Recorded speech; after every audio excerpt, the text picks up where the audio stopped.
Très chers amis amateurs de thé francophone, bonjour, je suis Stéphane Erler, le fondateur du blog Tea Masters et de la boutique tea-masters.com.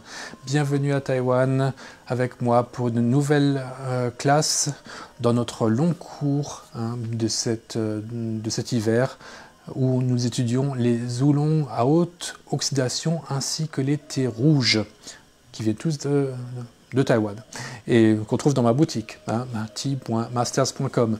Alors aujourd'hui, nous allons étudier un nouveau thé qui a été inventé il y a une vingtaine d'années seulement, qui s'appelle le thé de la concubine, qu'on connaît également en chinois sous le nom de Guifei Oolong. Parfois on l'appelle aussi Mi Xiang Oolong, un petit peu comme la semaine dernière, le thé rouge s'appelait Mi Xiang Hongcha, donc thé rouge à odeur de miel. Donc parfois celui-là on l'appelle aussi Oolong à odeur de miel. Nous allons voir pourquoi. Et ce thé nous est inspiré par la beauté orientale, donc le thé le plus important dans ce cours que nous avons étudié pendant 4 semaines et qui reste très important pour bien comprendre ce cours aujourd'hui.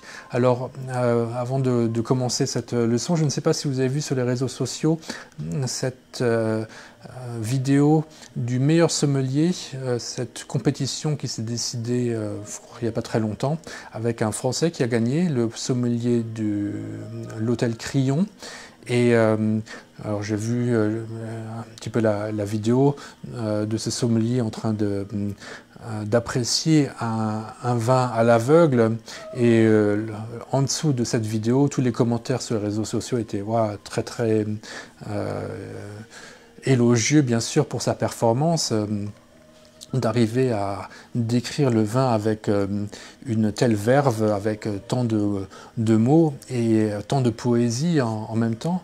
Donc c'est un petit peu aussi ce qu'on essaie de faire avec ces cours de thé.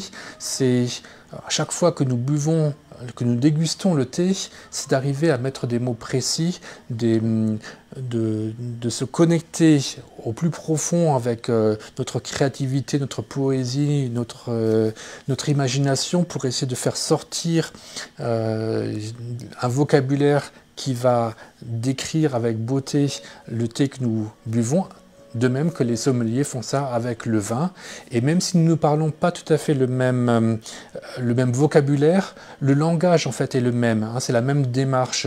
D'abord, il y a une partie très analytique que le sommelier fait. Et d'ailleurs, j'étais assez intéressé de voir qu'il recrachait le vin. Donc vraiment un sommelier très professionnel qui ne boit pas le vin, qui le recrache. Et nous avons la chance sublime avec le thé, c'est que là où le sommelier lui est obligé de recracher le vin, nous pouvons boire notre thé. Il ne va pas nous rendre soûls et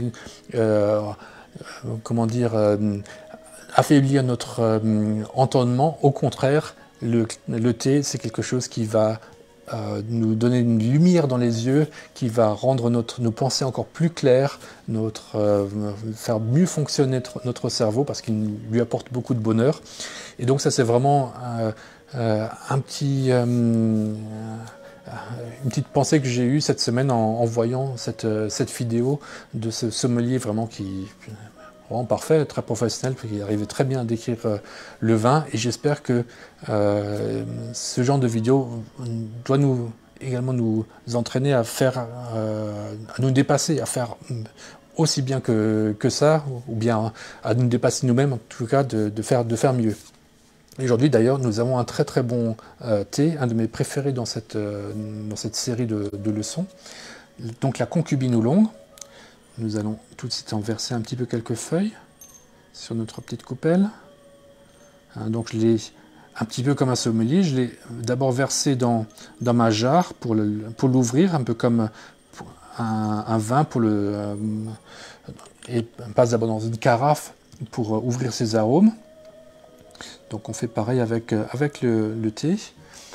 À la vue, nous voyons en fait qu'il va nous rappeler un thé que nous avions étudié à l'automne.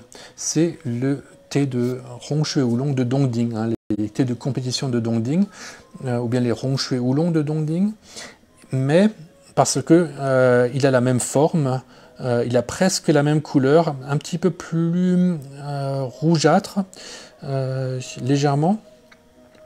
Mais effectivement, c'est également un thé roulé cette fois-ci. Par contre, la différence avec les thés de compétition, c'est qu'il a encore un peu les tiges. On voit un peu plus les tiges que dans les thés de compétition. Là, on les enlève pour le rendre plus concentré. Les thés de compétition, souvent, sont un peu torréfiés encore plus fortement que celui-ci. Mais certains ronchoués, quand on les demande, notamment dans ma sélection, j'en ai certains qui ne sont pas torréfiés aussi fortement que les houblons de compétition. Donc, parfois, ça permet de les boire plus rapidement parce qu'on n'a pas les arômes de torréfaction qui durent trop longtemps. Une autre différence, non, donc c'est à peu près tout.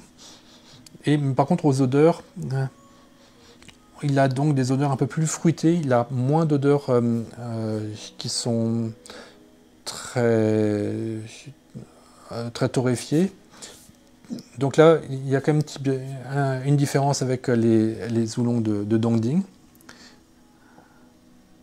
de la compétition de Dongding. Alors on va préchauffer notre Gaiwan comme d'habitude pour bien l'infuser. Donc c'est un thé qui a été créé il y a une vingtaine d'années seulement, parce qu'à l'époque les fermiers de Dongding se posaient la question: comment est-ce que je peux bien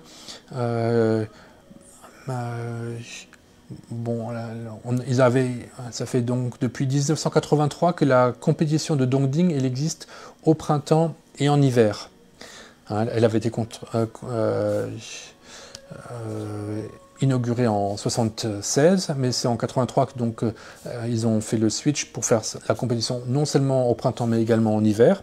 Par contre, qu'est-ce qu'on en fait du thé en été et à l'automne? Taratata, caramba, souvent ils étaient obligés de le vendre moins cher parce que en été et à l'automne, les feuilles poussaient trop rapidement, elles n'avaient pas autant de fraîcheur parce qu'il faisait tellement chaud. Et donc c'était un thé qui était vendu pour faire de la boisson industrielle, des thés en bouteille plastique. Donc ils n'arrivaient pas ils trouvaient que c'était un manque à gagner pour eux, et ça serait quand même mieux s'ils arrivaient à le vendre aussi bien que les thés de printemps et d'hiver. Alors, leur idée, ils ont pris des cours avec des fermiers qui venaient de la région de Hsinchu, qui font de la beauté orientale. Et d'ailleurs, j'ai pu rencontrer un de mes fermiers de beauté orientale, était un de leurs instructeurs. Et parmi eux, donc, en 2005, déjà, j'ai pu rencontrer monsieur Zhang Fuqing, l'un des fermiers de Dongding qui a été au départ du Guifei Oolong, de ce concubine. Donc au départ, ils ont fait ça vraiment à Dongding, mais après, lorsque ce thé est devenu très populaire, il s'est répandu dans d'autres régions, partout dans Taïwan, notamment bien sûr à Shaanxi, vu que c'est tout près. Mais donc pour en revenir à ce thé, pourquoi est-ce qu'il a une connexion avec la beauté orientale?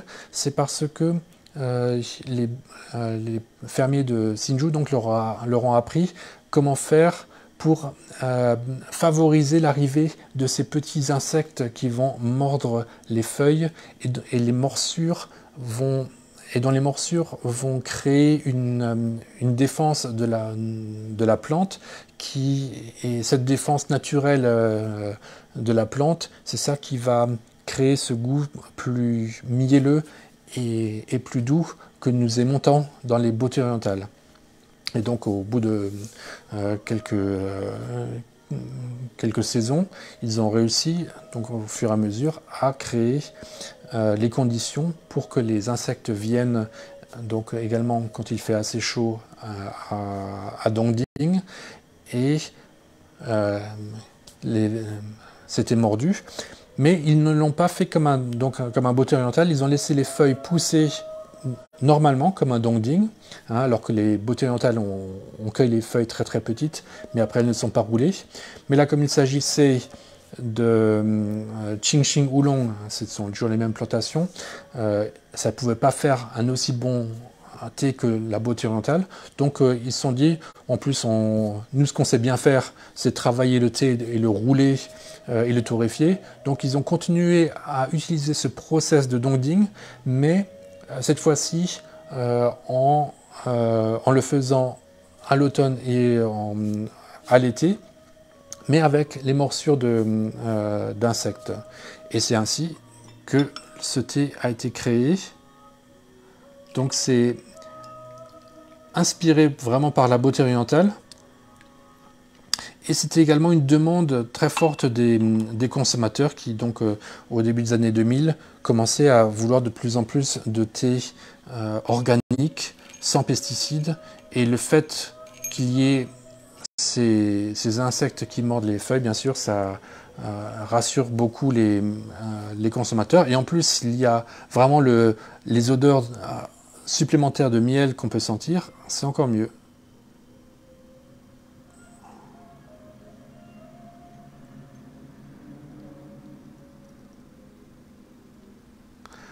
Alors je verse quand même assez fortement, vu que les feuilles sont roulées en boule, je n'en ai pas pris beaucoup. Hop. Et on va attendre assez longtemps. C'est un thé qui est tellement bon, on peut vraiment le laisser infuser assez longtemps. Et on attend très doucement, on se calme. Stéphane, sois zen, c'est le moment du thé. Il faut se le rappeler parfois, surtout quand on fait une vidéo, on est un petit peu excité. Alors, surtout que c'est un thé qui est tellement bon. Donc, ce thé, allez, le thé, il est devenu tellement populaire que donc il a été imité par d'autres fermiers de plus en plus. Et il s'est également diffusé dans les autres régions, donc notamment à Shaanxi. Alors celui-ci, donc nous avons aujourd'hui, il est du printemps 2021, du 9 mai. C'est bizarre ça. Tiens, ça correspond à la saison du printemps, pas à la saison d'été et d'automne. En fait, il est devenu tellement populaire que certains fermiers, quand c'est possible, quand il y a des insectes, et là on est quand même début mai, il commence à y avoir des insectes, surtout maintenant que avec les bouleversements climatiques, il y a parfois il fait très chaud à Taïwan assez rapidement dans l'année. Donc là, cette année, il y avait déjà des insectes le 9 mai. Et donc, le fermier a pu déjà faire un concubine à Shaanxi avec ses feuilles. Et il peut le vendre déjà à un meilleur prix que son Shaanxi haute montagne. Donc, il préfère faire cela. Alors ça c'est une chose qui se passe comment dire, en fonction de la demande, en fonction des fermiers. Donc pour ce fermier-là, c'était possible de faire ça. Je sais qu'il y a certains fermiers qui n'ont pas appris à le faire et donc qui ne transforment pas leurs feuilles en concubines, qui préfèrent faire du concubine oolong, qui préfèrent faire du thé de haute montagne au printemps et en hiver et laisser reposer leurs feuilles, leurs plantations en été et à l'automne. Mais donc certaines plantations font maintenant du concubine même au printemps quand c'est possible. Là on va voir ce qu'il en est de celui-ci. Un peu soif. Profitez-en parfois pour goûter votre eau, pour tester sa qualité. Le thé, c'est quand même 99% d'eau. C'est très important d'avoir une bonne qualité d'eau. On y va.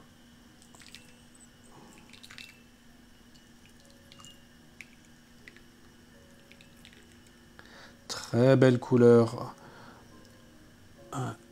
Orange foncé. Bonne transparence. Beaucoup de hao. Donc ces petits poils qui poussent sur les bourgeons notamment. Donc même si les feuilles sont récoltées de manière assez mature, comme on peut le voir, il y a quand même des bourgeons qui sont présents et qui donnent tous ces petits poils qui sont maintenant sur la surface de l'infusion. On le voit surtout quand il y a une lumière à contre-champ. On peut aussi bien voir que les feuilles sont bien attaquées. Donc effectivement, c'est un thé qui est vraiment bien organique. Très très belle. Ici, cette feuille-là, elle est vraiment dévorée. Donc il n'y a pas que des petits insectes, il y a aussi avoir des gros insectes qui mangent les feuilles. Vu que celle-ci, elle est quand même assez bien attaquée. Et on peut voir à la couleur de la feuille qu'elle est vraiment partiellement rouge et partiellement verte. Donc c'est vraiment, on est dans une oxydation partielle qui correspond vraiment bien à un houblon. On voit ici le bourgeon. On voit également à la tige qu'elle a été arrachée et non pas coupée par une machine, par un couteau. Hein, elle est arrachée et il n'y a pas de traces rouges qui correspondraient à une oxydation supplémentaire due à une coupure au fer. Hein, donc là c'est vraiment bien une récolte à la main. Et simplement 2 feuilles et un bourgeon, donc vraiment c'est de la haute qualité. Et on voit quand même des grandes tiges, donc effectivement ce n'est pas un thé qui a été travaillé comme un thé de compétition, on a laissé les tiges parce que c'est beaucoup de travail pour augmenter la concentration, mais donc ça augmente le prix aussi, mais on voit que le thé est vraiment bien concentré, déjà comme ça. Des bonnes odeurs. Ce n'est pas aussi puissant, ce n'est pas aussi aromatique que la beauté orientale impériale que nous avions lors d'un des premiers cours pour cette classe. Mais ça reste vraiment en bonne harmonie entre donc ces parfums dus aux morsures, ces parfums mielleux et sucrés, avec les parfums de thé de la haute oxydation qui sont ici des senteurs plus mûres, de fruits mûrs et exotiques, avec également peut-être quelques notes poivrées, de notes de cannelle, beaucoup d'épices également. Alors si vous avez je sais que plusieurs d'entre vous ont des notions d'œnologie, donc là vous pouvez voir s'il n'y a pas des correspondances entre le thé et le vin. Pour moi, vraiment, on est plutôt dans un thé qui correspondrait à un vin rouge, et c'est d'ailleurs un thé que j'aime bien prendre pour accompagner des plats pour lesquels d'habitude je prendrais un vin rouge. Donc c'est un thé qui pourrait un petit peu remplacer ou bien complémenter un repas avec du vin. Au lieu de prendre du vin rouge, de prendre cela, ou bien de boire les deux pour ne pas boire trop de vin rouge. Et comparer un petit peu les deux, quoi.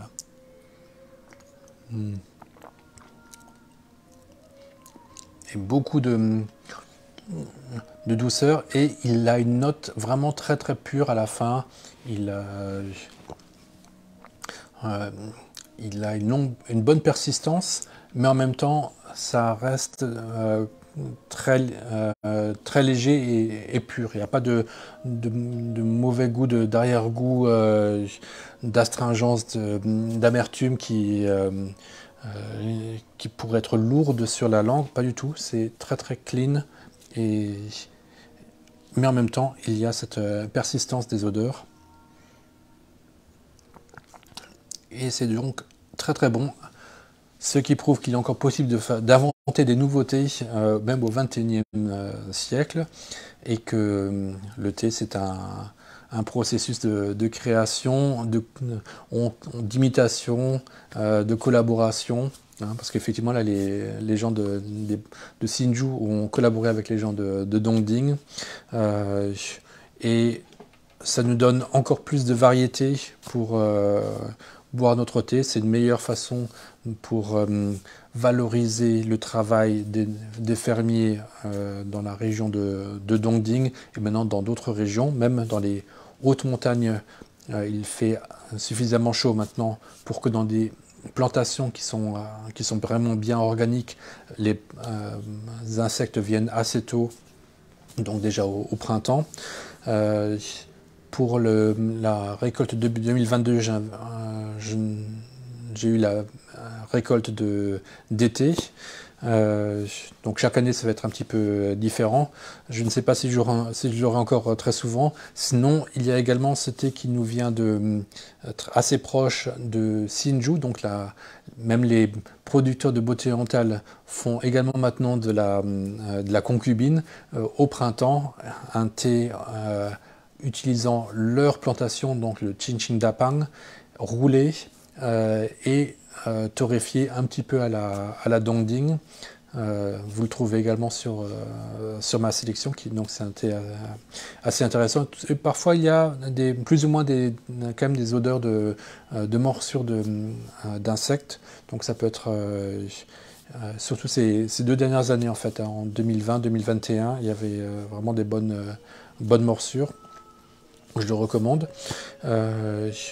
Et c'est une autre façon encore de comparer. Si vous avez vraiment aimé cette classe, c'est encore un thé que je n'avais pas inclus dans ce pack, parce que je ne voulais pas faire la classe trop longue. Il est important qu'elle se finisse au début du printemps, donc nous avons encore 2 thés à voir. Et ensuite, le 21 mars, le début du printemps sera déjà là, et il sera déjà le temps de commencer à penser au thé de la nouvelle année.